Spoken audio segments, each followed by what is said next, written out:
Isku soo noqod wanaagsan daawadayaal iyo dhageystayaal.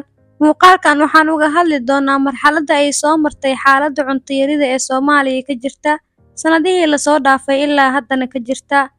Wax soo saarka xoolaha ayaa hoos u dhaca marka ay abaaruhu ku dhiftaan Soomaaliya, taasoo keenaysa inay yaraadaan helitaanka hilibka iyo caanaha. Taasina waa qaabka aan ku ogaan karno sida ay cunto yarida Soomaaliya ka jirta ay u dhacdo. Dadka Soomaaliyeed waxay la dhibaatoonayaan xaalad cunto yari daran ah oo daba dheeraatay, taasoo soo jirta in ka badan 30 sano. Waxaa xusid mudan inay xaaladahaas uga sii darayaan colaadaha socda iyo xasilooni darrada siyaasadeed ee dalka ka jira.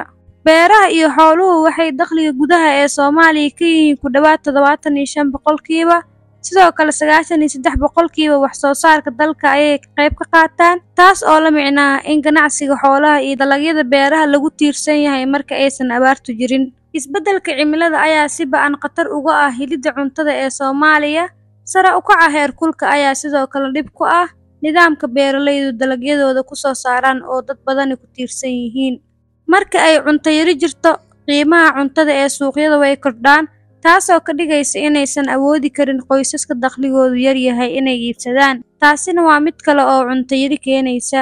Sida laga soo xigtay Qaramada Midoobay, baaritaan dhowaan la sameeyay ayaa shaaca ka qaaday inta u dhaxaysa bilaha Abriil iyo Juun 2023 qiyaastii 6.6 milyan oo qof oo ku nool Soomaaliya oo la filayo inay wajahaan xaalad cunto yari ah oo aad u xun, taas oo saameynta ugu badan ku yeelan doonta dadka ku nool goobaha miyiga ah. Mar kale, sida ay Qaramada Midoobay sheegtay, dhibaatada cunnada ee Soomaaliya ayay saameyn xun ku yeelatay carruurta. In ka badan 1.4 milyan oo carruur ah ayaa la sheegaa inay ku dhacdo nafaqo xumo ba'an oo ay sabab u tahay cunno yarida joogtada ah. Khataraha waaweyn oo waddanka ka jira sida daadadka, roobabka culus, iyo burburka waddooyinku waxay adkeeyaan in khudaarta iyo noocyada kale ee cuntooyinka laga soo qaado beeraha lana geeyo magaalooyinka.